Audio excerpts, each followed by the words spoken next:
Good morning, my team. Here again, March 31st, 2025, with your broker, Feliciano. Um, in today's video, because of the condominium rider changes, I'm creating this video to explain the changes. Okay, so I'm using this property as an example. This is the property. As you can see, it has one, two, three, four, and many floors. Um, okay, so as you can see, you already know how to get the buyer, the seller name, address. One, association approval. The association approval of the buyer, you have two choices, is or is not required. Okay, if approval is required, the contract is contingent upon buyer being approved by the association no later than, if left blank, 5 days prior to closing, within 5 days if left blank after effective date. So meaning the buyer needs to apply within the first 5 days and the approval before 5 days before closing.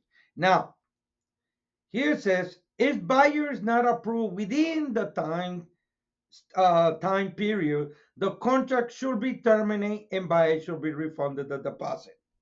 Okay, pay attention. Now, one thing I want you guys to pay attention is not because you see the picture, assume it is a condo. You always need to read the articles of incorporation, which I already have it open here.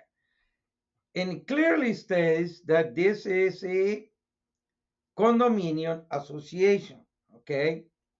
Now, the first question it says if it's required, and then here under the bylaws it says the to approve or disapprove leasing and transfer. That means the HOA has the power. Okay. Two, right of first refusal. Right of first refusal, it means that the HOA has the right to be the first buyer. Okay. And we go back again to what? The bylaws. And here it says the HOA has the power to acquire title to the property upon vote of blah, blah, blah, to the voting interest of the unit, blah, blah, blah. So that means the association has the power. B, the members of the association. Who are the members? The owners. The owners does not have the right because they pass the right to the HOA. The HOA is the one that's taking the power of the owner. That's what they vote for the HOA. Three, oh, sorry. And then it says, fail to provide the written confirmation of the right has not otherwise expired. This contract should terminate and the deposit should be refunded to buyer. Again, same situation. Three, fees, assessment, proration. Okay, the HOA for this particular property is 651.45. 651.45 monthly. Is more than one association, write the other one. If any assessment, write it out monthly, quarterly, annually, what it is. A condominium rider continue, and then it says fee shall at closing pay all fine. Seller shall at closing pay all fine imposed against the unit. Okay, pay attention.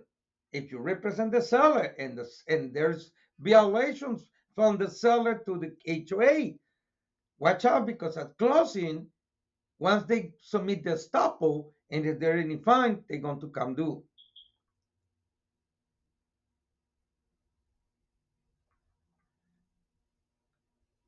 If special assessment leave or pending exists on the effective date of this disclosure above by seller or may be paid in installment.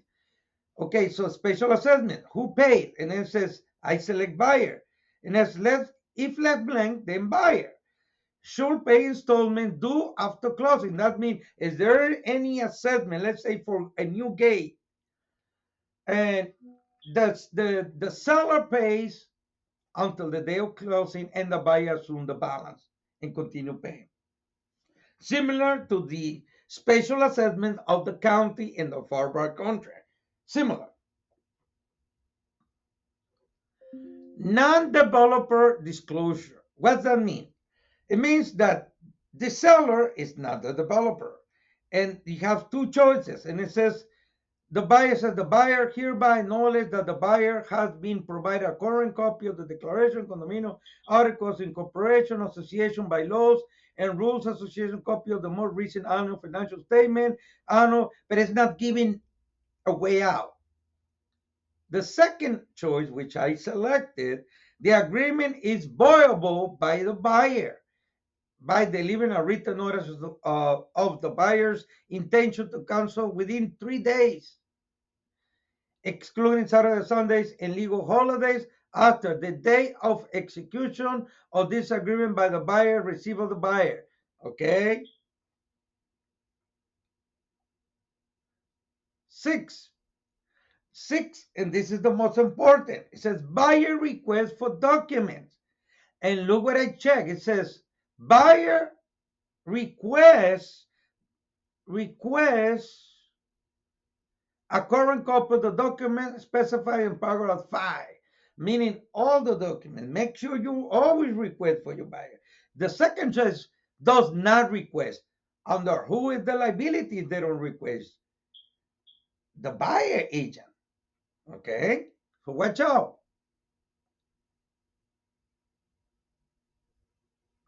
And then here it says, buyer receive all documents. That is you receive, buyer receive all documents, you put a day, right?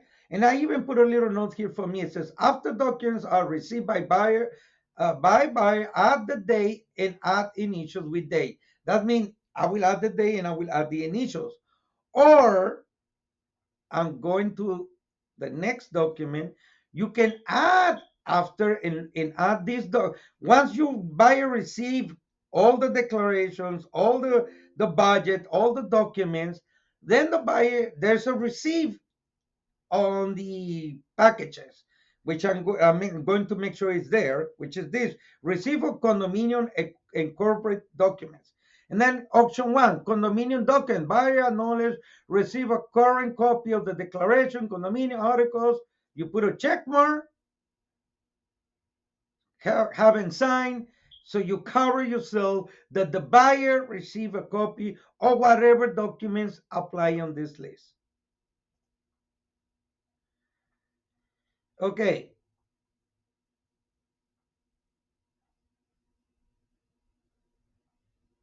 10. Okay, now we get to the new changes.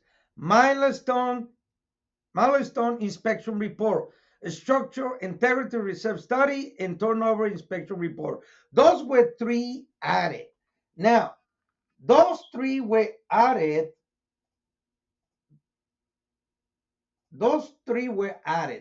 The milestone happened because of the surf in Miami. Remember that building that crashed down because of the poor maintenance and all that. Now it is required. And look the note that I put. This inspection applies only if the building is 3 floors or more and 30 years old or more. Then once you get the report, then every year thereafter is needed. So the rule is 3 floors or more, 30 years or older. Okay, just remember that is the rule. This one, that's why I start counting 1, 2, 3, 4 so far. I don't know if it has more. That means this building qualified for that. But the year bill was 2008. That means it's 17 years old. So that means for this particular HOA, it does not apply. You have 3 options for the milestone. And it says milestone inspection. And it says if required, that means the building is more than 30 years and more than 3 floors is required. Then you put a check mark. Second, it says it's not required. That means it's newer, it's less than 3 floors, it's not required. Plain and simple. Third, is required to have been, that means in the third auction, that means is required, but for some reason they not completed by the deadline. The deadline was December 31st, 2024. Okay, those are for the ones that are required, but they have not completed. Then you check the option 3. Okay, now,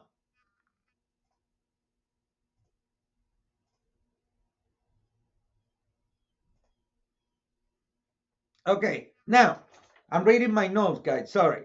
Okay, turnover inspection report. The turnover inspection report, the association. What is the turnover? A turnover inspection report is prepared by the developer, including all financial records, and consists of the Sears and an additional attesting to acquired maintenance and condition. Now, what is the Sears? The Sears basically, the Sears is the here I have it here. One second. Okay. A non-developer disclosure.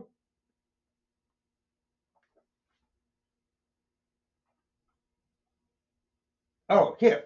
Okay. The Sears, especially Sears Structure Integrity Reserve Study. That's what it is. Okay, and basically they inspect the roof, the load, the fireproofing system, the plumbing, the electrical. Okay, and it's prepared by the developer. Okay, and it's again it's the same, 3 floors or more, 30 years or more, and it says the first option, it says is required to and has been completed. That means they completed. The third is not required. So for this is not required because it's less than 30 years old. Okay, so it's not required for this particular building. Okay, and the third is like similar. It's required, but they did not complete it within the time, and it give you the time here after July 2023. Okay, and then finally you have the structural integrity study. This is basically the budget, right?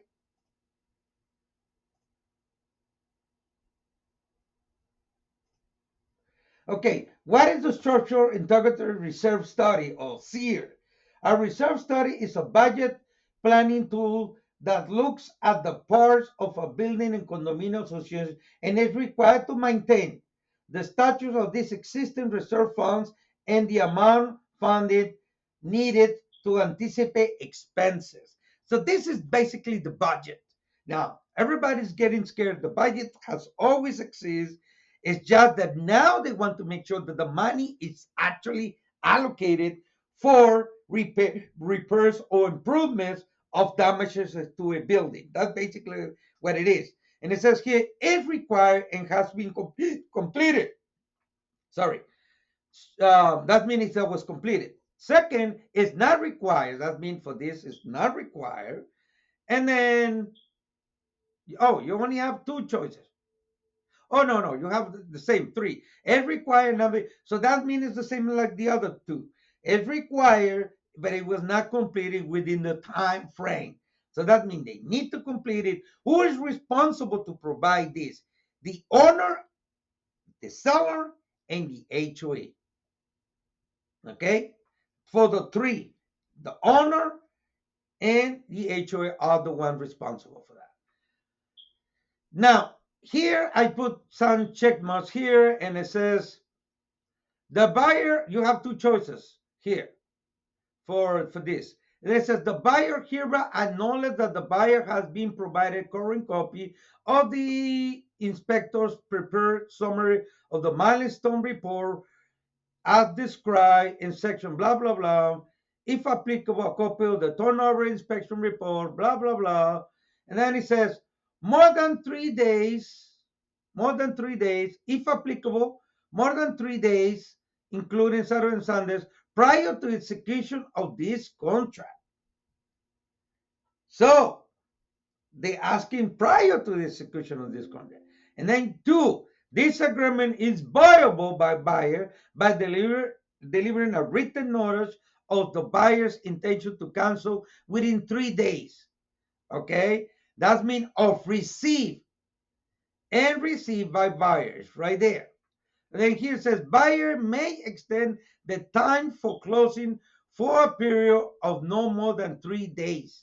So that means for some reason you can extend for 3 days after the buyer receive a copy, always, and if requested in writing. 11, summary.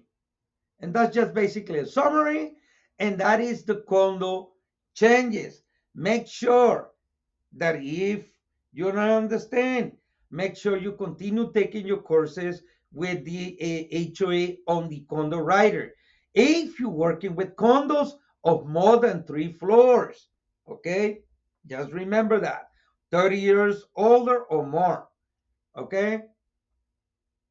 Now, I have created an addendum, a supplemental addendum, where the document that you require. Buyer hereby requests the seller agree to provide current copies of the following documents within 3 days, excluding Saturday, the same thing as that, the declaration of the condominium, the articles of incorporation, the bylaws, rules and regulation, association budget, year-end financial, frequent asked question and document, association common area insurance, hazard flood, window storm, minutes of the last 4 association meetings. Okay, meaning if you submit that and it's signed by buyer, they need to provide that. So make sure you use this addendum on top of the HOA to request your documents. Now, let's say they do provide the documents. Then you have the receipt, the one I just talked. Buyer receive a copy of the condominium document. Buyer only received the current copy of the declaration, condominium articles of incorporation, bylaws, rules, associated copy of the most recent annual financial statement. I will choose option one that is more complete, but you have individually selections. Select the one that applies, make sure the buyer sign, so you protect yourself that the buyer received the current copy, the buyer is aware, and buyer can read over that. You're not allowed to represent that because you're not an attorney. Have the buyer take those bylaws to an attorney if they want them to be clarified and all that. And that's it. Hope this video helped you, and we see you in the next class.